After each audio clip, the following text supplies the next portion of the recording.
Nick Davis here. We're a little closer to the Social Security event. You know, when surveyed about what they want regarding understanding Social Security claiming choices, people all say some of the same things. I want to know that I'm making the best choice regarding Social Security. I want to know I'm not leaving thousands of dollars on the table like I hear advertised. Will my ex find out if I take an ex-spousal benefit? Will I ever run out of money in my retirement plan? And how can increasing my Social Security benefit really help my retirement plan? But they never ask the number one question that I think is the most important. And you've probably heard the old saying, you don't know what you don't know.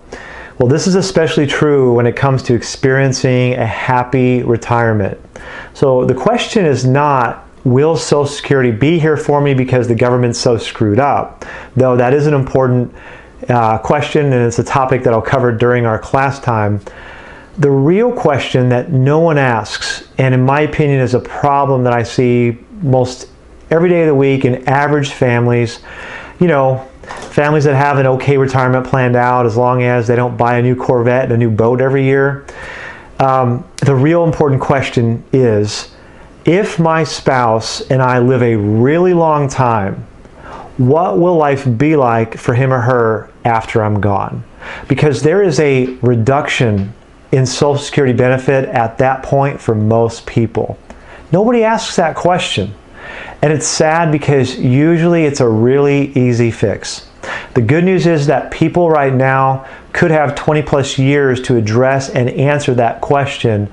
And it's easy to fix if they're creative and if they can see in the future a little bit. The bad news is that if we don't attempt to answer the question right now, during our pre-retirement or right at retirement years, it becomes almost impossible to fix for the average person in the future. So time is on our side. So if you're taking notes, write that one down. I'll see you really soon.